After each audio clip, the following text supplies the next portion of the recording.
ಬೇಲೂರು ತಾಲೂಕು ಗಂಗೂರು ಗ್ರಾಮದ ಶ್ರೀ ಲಕ್ಷ್ಮೀ ರಂಗನಾಥಸ್ವಾಮಿ ದೇವಾಲಯದ ಅರ್ಚಕ ರಂಗಸ್ವಾಮಿ ಅವರು ಕಿರುಕುಳಕ್ಕೆ ಬೇಸತ್ತು ಆತ್ಮಹತ್ಯೆಗೆ ಶರಣಾಗಿದ್ದು, ಸಾವಿಗೆ ಕಾರಣರಾದವರಿಗೆ ಶಿಕ್ಷೆ ವಿಧಿಸಬೇಕು ಹಾಗೂ ಮೃತರ ಕುಟುಂಬಕ್ಕೆ 10 ಲಕ್ಷ ರೂಪಾಯಿ ಪರಿಹಾರ ಒದಗಿಸಬೇಕೆಂದು ಆಗ್ರಹಿಸಿ ಮಂಗಳವಾರ ರಾಜ್ಯ ಧಾರ್ಮಿಕ ದತ್ತಿ ದೇವಾಲಯಗಳ ಅರ್ಚಕರ ಮತ್ತು ಆಗಮಿಕರ ಸಂಘದಿಂದ ಜಿಲ್ಲಾಡಳಿತಕ್ಕೆ ಮನವಿ ಸಲ್ಲಿಸಲಾಯಿತು.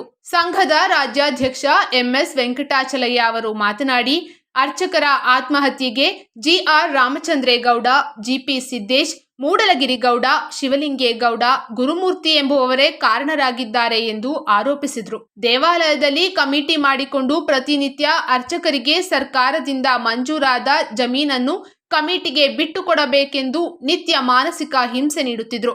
ಇದರಿಂದ ಮನನೊಂದ ರಂಗಸ್ವಾಮಿ ದೇವಾಲಯದಲ್ಲೇ ಆತ್ಮಹತ್ಯೆಗೆ ಶರಣಾಗಿದ್ದಾರೆ ಎಂದು ದೂರಿದರು. ಜೈ ಶ್ರೀರಾಮ್. ಈ ದಿವಸ ಹಾಸನ ಜಿಲ್ಲೆ ಡಿಸಿ ಕಚೇರಿ ಮುಂದೆ ಎಲ್ಲ ದೇವಸ್ಥಾನದ ಮುಜರಾಯಿ ದೇವಸ್ಥಾನದ ಅರ್ಚಕರುಗಳು ಒಂದು ಪ್ರತಿಭಟನೆ ಮಾಡಬೇಕು, ಬನ್ನಿ ಅಂತ ಹೇಳಿ ರಾಜ್ಯಾಧ್ಯಕ್ಷರಾದ ಎಂಎಸ್ ವೆಂಕಟಾಚಲ ಅವರಿಗೆ ಕರೆ ಬಂತು. ಅದಕ್ಕೋಸ್ಕರ ನಾವು ಈ ದಿವಸ ಬಂದು ಏನು ಗಂಗೂರು ಗ್ರಾಮ, ಹಾಸನ ಜಿಲ್ಲೆ ಬೇಲೂರು ತಾಲೂಕು ಹಳೇಬೀಡು ಹೋಬಳಿ ಗಂಗೂರು ಗ್ರಾಮದ ಒಬ್ಬ ಸಿ ಗ್ರೇಡ್ ಅರ್ಚಕರು ದೇವಸ್ಥಾನದಲ್ಲೇನೆ ರಂಗನಾಥ ಸ್ವಾಮಿ ದೇವಸ್ಥಾನದಲ್ಲಿ ಅವರ ಊರಿನ ಗ್ರಾಮಸ್ಥರ ಕಿರುಕುಳ ತಾಳಲಾರದೆ ಅದೇನೇಳಿ ಶರಣಾಗಿದ್ರು. ಅದಕ್ಕೋಸ್ಕರ ನಾವು ಸಾಂಕೇತಿಕವಾಗಿ ಪ್ರತಿಭಟನೆ ಮಾಡಬೇಕು ಅಂತ ನಾವಿಲ್ಲಿ ಬಂದ್ ಸೇರಿದ್ದು. ಏನಂದ್ರೆ ಆ ಅರ್ಚಕರ ಕುಟುಂಬಕ್ಕೆ ಸರ್ಕಾರದಿಂದ ಒಂದು ಜಮೀನು, ದೇವಸ್ಥಾನದ ಇನಾಮ್ ಜಮೀನು ಗ್ರಾಂಟ್ ಆಗಿದೆ. ಆ ಗ್ರಾಂಟ್ ಆಗಿರೋ ಜಮೀನ ಒಂದು ಟ್ರಸ್ಟ್ ಮಾಡ್ಕೊಂಡು ನಮ್ ಟ್ರಸ್ಟ್ ಕೊಟ್ಬಿಡ್ಬೇಕು, ಇಲ್ಲ ಅಂದ್ರೆ ನಿನ್ ಮಗನ್ನ ಇನ್ನೊಂದು ವಾರದಲ್ಲಿ ನಾವು ಕೊಲೆ ಮಾಡ್ತೀವಿ ಅಂತ ಬೆದರಿಕೆ ಹಾಕಿರಂತೆ, ನಾಶ ಮಾಡ್ತೀವಿ ಅಂತ ಒಂದು ಬೆದರಿಕೆ ಹಾಕಿದ್ದಾರೆ. ಆ ಬೆದರಿಕೆಗೆ ಅವರು ಬೆದರಿ ತಹಶೀಲ್ದಾರ್ ಹೋಗಿ ವಿಷಯ ತಿಳಿಸಿ ಆ ತಹಶೀಲ್ದಾರ್ ಒಂದು ಅರ್ಜಿ ಕೊಟ್ಟಿದ್ದಾರೆ, ಈ ತರ ಇಂಥವ್ರಿಂದ ನಮಗೆ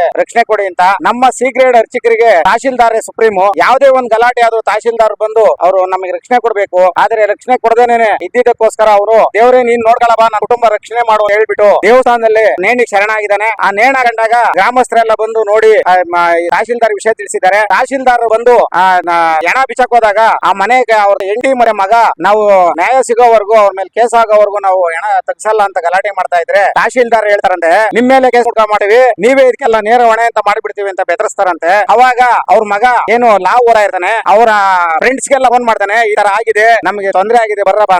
ಅವಾಗ ಲಾ ಕಾಲೇಜ್ ಹುಡುಗರೆಲ್ಲ ಬಂದು ತಹಶೀಲ್ದಾರ್ ಗಲಾಟೆ ಮಾಡಿದಾಗ ಅವರು ಎಫ್ಐಆರ್ ಮಾಡಿಸಿ ಕೇಸ್ ಮಾಡಿಸಿ ಅವತ್ತು ಇವಾಗ ಜನಗಳ ಮುಂದೆ ಜನ ತರ ಮಾಡಿದಾರ ಗ್ರಾಮಸ್ಥರು ಅಂತ ಹೇಳಿ ಕೇಸ್ ಆಗಿದೆ. ಅದಕ್ಕೋಸ್ಕರ ನಾವು ಜಿಲ್ಲಾಧಿಕಾರಿಗೆ ಏನು ನಮ್ಮ ತಹಶೀಲ್ದಾರ್ ನ್ಯೂನ್ಯತೆಯನ್ನ ಜಿಲ್ಲಾಧಿಕಾರಿಗೆ ಮತ್ತು ಸರ್ಕಾರಕ್ಕೆ ತಿಳಿಸಬೇಕು ಅಂದ್ಬಿಟ್ಟು ನಾವು ಈ ದಿವಸ ಸಾಂಕೇತಿಕವಾಗಿ ಇಲ್ಲಿ ನಮ್ಮೆಲ್ಲಾ ಸೇರ್ಕೊಂಡು ಪ್ರತಿಭಟನೆ ಮಾಡಿದೀವಿ. ಇದನ್ನ ಇಲ್ಲಿ ಡಿಸಿ ಕಚೇರಿಯಲ್ಲಿ ಮುಜರಾಯಿ ತಹಶೀಲ್ದಾರ್ ನಮ್ಮ ಇಲಾಖೆಯವರು ಇದ್ದಾರೆ, ಅವರು ಸಹ ಅಲ್ಲಿ ಹೋಗಿ ಅವರಿಗೆ ರಕ್ಷಣೆ ಕೊಡುವಂತ ಕೆಲಸ ಮಾಡಿಲ್ಲ, ಅಟ್ಲೀಸ್ಟ್ ಅವರಿಗೆ ಒಂದು ಸಾಂತ್ವನ ಹೇಳುವಂತ ಕೆಲಸ ಮಾಡಿಲ್ಲ. ಇವೆಲ್ಲವನ್ನು ಪ್ರತಿಭಟಿಸಿ ಇವತ್ತು ನಾವು ರಾಜ್ಯಾದ್ಯಂತ ಎಲ್ಲರೂ ಸೇರಿ ಇಲ್ಲಿ ಹೋರಾಟ ಮಾಡಿದ್ದೀವಿ. ಆ ಕುಟುಂಬಕ್ಕೆ ನ್ಯಾಯ ಕೊಡಿಸಬೇಕು, ಆ ಕುಟುಂಬಕ್ಕೆ ಒಂದು 10 ಲಕ್ಷ ರೂಪಾಯಿ ಪರಿಹಾರ ಕೊಡಬೇಕು ಅಂತ ನಾವು ಸರ್ಕಾರವನ್ನು ಒತ್ತಾಯ ಮಾಡಿ ಇವತ್ತು ಮುಜರಾಯಿ ಮಿನಿಸ್ಟ್ರು ಹಾಗೂ ಜಿಲ್ಲಾಧಿಕಾರಿಗೆ ಮನವಿ ಕೊಟ್ಟಿದ್ದೀವಿ. ಜಿಲ್ಲಾಧಿಕಾರಿಯವರು ಮತ್ತೆ ನಮ್ಮ ಪೊಲೀಸ್ ಇಲಾಖೆ ಅಧಿಕಾರಿಗಳಿಗೂ ಸಹ ತಿಳಿಸಿದ್ದೀವಿ, ಕೂಡಲೇ ಅವ್ರನ್ನ ಬಂಧಿಸಬೇಕು ಅಂತ. ಇದು ಆರಾಮಾಗಿ ಓಡಾಡ್ಕೊಂಡಿದ್ದಾರೆ, ಅವರು ಇವ್ರನ್ನ ಕೊಲೆ ಬೆದರಿಕೆ ನೇಣಿ ಶರಣಾದವರು ಆರಾಮಾಗಿ ಓಡಾಡ್ಕೊಂಡಿದ್ದಾರೆ, ಕೂಡಲೇ ಬಂಧಿಸಬೇಕು, ಅವ್ರನ್ನ ಬಂಧಿಸಿ ಅವರ ಕುಟುಂಬಕ್ಕೆ ಒಂದು ನ್ಯಾಯ ಒದಗಿಸಿಕೊಡ್ಬೇಕು ಅಂತ ಹೇಳಿ ಧಾರ್ಮಿಕ ದತ್ತಿ ದೇವಾಲಯಗಳ ಅರ್ಚಕರ ಮತ್ತು ಆಗಮಿಕರ ಸಂಘದ ಜಿಲ್ಲಾಧ್ಯಕ್ಷ ಸೋಮಶೇಖರ್, ತಾಲೂಕು ಅಧ್ಯಕ್ಷ ಜಗದೀಶ್, ಶ್ರೀಧರ್, ಬೇಲೂರಿನ ಪುಟ್ಟಣ್ಣಯ್ಯ, ಸಿದ್ದೇಗೌಡ, ಮಂಡ್ಯ ಜಿಲ್ಲೆಯ ಅಧ್ಯಕ್ಷ ಬಸಪ್ಪ, ನಾಗಮಂಗಲ ತಾಲೂಕು ಅಧ್ಯಕ್ಷ ಸಂತೋಷ್ ಹಾಗೂ ಇತರರು ಉಪಸ್ಥಿತರಿದ್ದರು.